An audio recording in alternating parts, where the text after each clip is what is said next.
বাইপাসে পানশালায় দুষ্কৃতী তাণ্ডব, অস্ত্রসহ চড়াও হয় 10 থেকে 12 জনের দুষ্কৃতী দল। পানশালার কয়েকজন কর্মী হামলায় জখম হয়েছেন বলে খবর। পানশালার বাইরে অনেক গাড়ি ভাঙচুর। হামলার নেপথ্যে ঠিক কি কারণ সেটা স্পষ্ট নয়। দেখতে পাচ্ছেন পানশালার বাইরের ছবি, সেখানে গাড়িও ভাঙচুর করা হয়েছে। পানশালার বাইরের ছবি দেখতে পাচ্ছেন, রীতিমতো ভাঙচুর করা হয়েছে গাড়ি, সেখানে ভাঙচুরের অভিযোগ হয়েছে। কি কারণে এই হামলা, কি কারণে এই ভাঙচুর, তার নেপথ্যে কি কারণ সেটা স্পষ্ট নয়। বাইপাসে পানশালায় দুষ্কৃতী তাণ্ডব, অস্ত্রসহ চড়াও 10-12 জনের দুষ্কৃতী দল। পানশালায় কয়েকজন কর্মী হামলায় জখম হয়েছেন বলে খবর।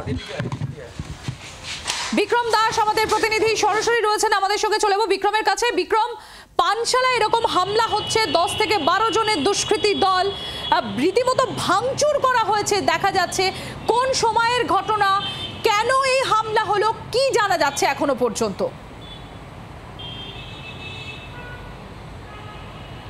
একেবারে দেখো, বেপরোয়া এবং দুঃসাহসিক দৌরাত্ম্য। তোমাকে যেটা জানাবো যে একেবারে ইএম বাইপাসের একেবারে রাস্তার পাশেই যেই পানশালাটির সামনে আমরা দাঁড়িয়ে আছি, গতকাল গভীর রাতে সেই পানশালাতে অর্থাৎ আনন্দপুরের এই পানশালাতে ব্যাপক ভাঙচুর করা হয়, ব্যাপক তাণ্ডব চালানো হয়। যেটা জানানো হচ্ছে যে 10 থেকে 12 জন দুষ্কৃতী তারা আসে এই পানশালায় এবং তারপরেই কিন্তু পানশালার ভিতরে এবং বাইরে ব্যাপক ভাঙচুর করা হয়। শুধুমাত্র তাই নয়, যারা কর্মীরা রয়েছেন, স্টাফেরা রয়েছেন, তাদেরকে ব্যাপক মারধর করা হয়।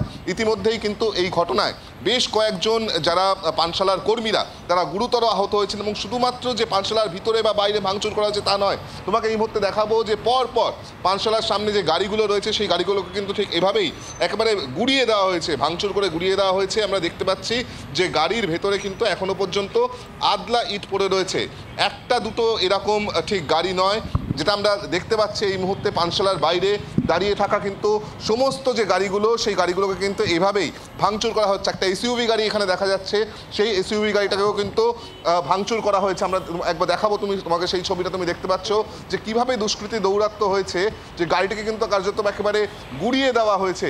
একইভাবে কিন্তু আমরা যেটা দেখতে পাচ্ছি শুধু এরকম একটি গাড়ি নয়, পাশাপাশি পর যে কটি গাড়ি তুমি এখানে দেখতে পাচ্ছ, একবার দেখাতে বলবো ক্যামেরা পার্সন অরূপকে, যে কটা গাড়ি তুমি এখানে দেখতে পাচ্ছ প্রত্যেকটিতে কিন্তু ঠিক এভাবেই ভাঙচুর চালানো হয়েছে।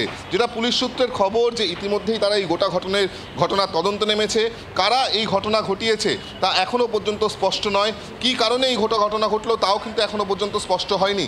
তবে পুলিশ যেটা প্রাথমিকভাবে অনুমান করছে যে এই 10 থেকে 12 জন যারা এই হামলা চালিয়েছে বা এই দুষ্কৃতী দৌরাত্ম্য চালিয়েছে, কোনো একটা পুরনো বিবাদের কারণে কিন্তু এই ঘটনা ঘটেছে। আপাততভাবে পানশালার যারা কর্তারা রয়েছেন, আধিকারিকরা রয়েছেন, তাদেরকে কিন্তু তলব করা হয়েছে পুলিশের তরফ থেকে।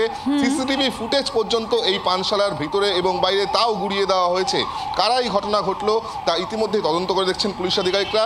বেশ কয়েকজনকে আইডেন্টিফাই করার চেষ্টা করা হয়েছে, তাদেরকেও কিন্তু এই মুহূর্তে তাদের খোঁজেও তল্লাশি অভিযান চালানো হচ্ছে, এমনটা আমরা পুলিশ সূত্রে জানতে পারছি। বিক্রম, তুমি আমাদের সঙ্গে থাকো। যে ছবি আপনাদের সামনে আমরা এই মুহূর্তে তুলে ধরছি, বাইপাসের ধারে পানশালায়, সেখানে রীতিমতো দুষ্কৃতীদের তাণ্ডব, অস্ত্র নিয়ে চড়াও হয় 10 থেকে 12 জনের দুষ্কৃতী দল। এবং দেখতে পাচ্ছেন কি পরিমাণে ভাঙচুর চালানো হয়েছে। পানশালার বাইরে যে কটা গাড়ি দাঁড়িয়েছিল সেই গাড়িগুলোকেও ভাঙচুর করা হয়। পানশালার কর্মীদের উপর হামলা করা হয়, তারা জখমও হয়েছেন। কিন্তু এই হামলার নেপথ্যে কি সেই কারণ এখনো স্পষ্ট নয়। পুলিশের তরফ থেকে যেটা প্রাথমিকভাবে অনুমান করা হচ্ছে, পুরনো কোনো শত্রুতার জেরেই এই ঘটনা ঘটে থাকতে পারে বলে একদম প্রাথমিকভাবে অনুমান করা হচ্ছে পুলিশের তরফ থেকে।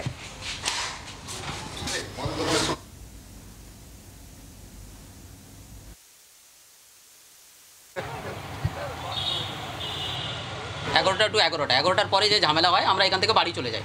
তো বাইরে বারের স্টাফ কিংবা হোটেলের স্টাফ কেউ এখনো আসেনি। যা বলতে পারবে ওরা থাকে, ওরা বলতে পারবে। তো আমরা ম্যাটার বলতে পারবো কারা করলো। আরে 11টার সময় বন্ধ হয়ে যাওয়ার পরে আমরা অলরেডি এখান থেকে চলে গেছি। ঠিক আছে, আমাদের ডিউটি 11টার পরে আল্লাহ আস্তে করে ঘটেছে, কারণ আমরা 11টার পরে চলে গেছি।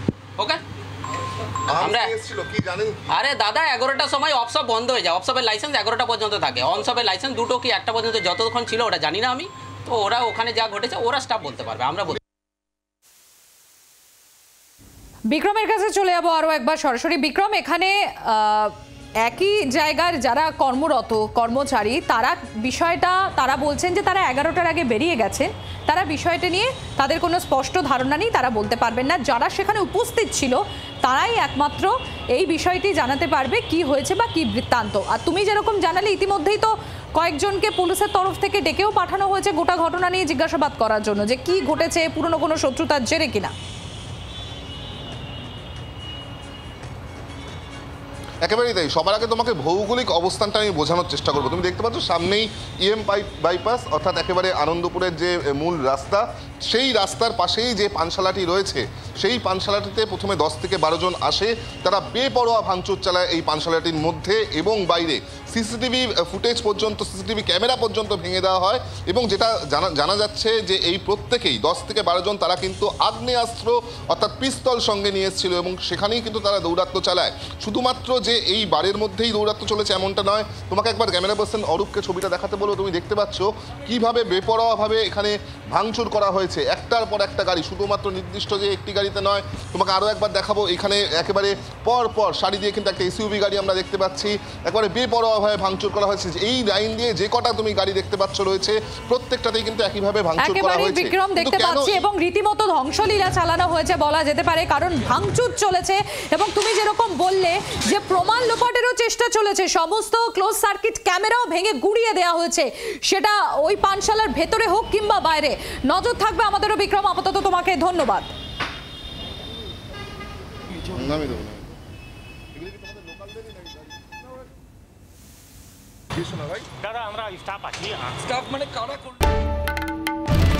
বাংলার আওয়াজ, বাঙালির আবেগ, জি 24 ঘন্টা।